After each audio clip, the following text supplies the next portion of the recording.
Washington strong. It's been 10 years since a tornado destroyed parts of the city of Washington. Now city officials are reflecting on how they went from search and rescue to rebuild and recover.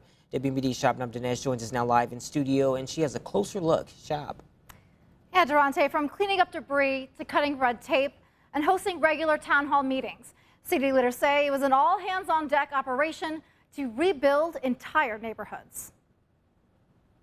It's hard to believe that it's been that long, and then in some ways it just seems like it's been forever. On Sunday, November 17th, 2013, an EF4 tornado with maximum wind speeds of 190 miles per hour tore through the city of Washington. Tim Gleason was the city administrator at the time. Inside the affected area, he says city officials immediately went into search and rescue mode. With 3 people killed, nearly 600 homes destroyed, and more than 1,100 structures impacted, Gleason says the key was to seek opportunities to recover and rebuild. You didn't ask for this, but in a lot of ways you've got a blank canvas to start rebuilding your community in a better way than the day before.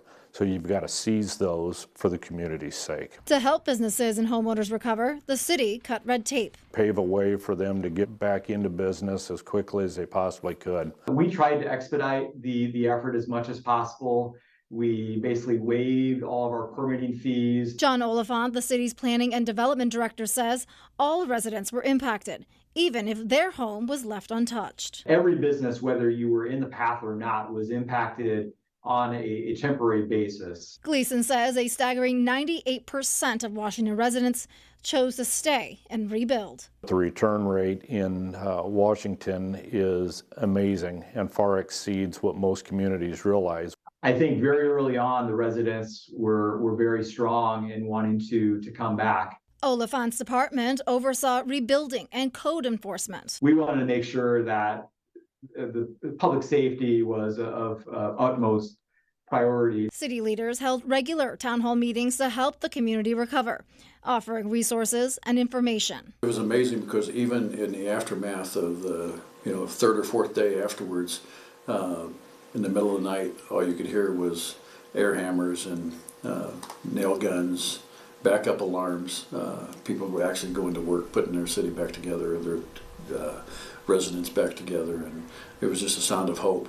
Gleason says the city did not meet the threshold for federal assistance, but the state of Illinois stepped in with a nearly $15 million grant. We probably did better than receiving the public assistance declaration from the federal level. So we were very fortunate in that regard. Now, Gleason says his first true day off then was Christmas Day. That's 5 to 6 weeks after the tornado hit. He says he often slept in his office, and he says if he could go back, he would have prioritized his own well-being better, and tells other city managers, don't forget about yourself in times of disaster. Now, you can find more stories right now on CIProud.com, taking a look back at the tornado and the community recovering.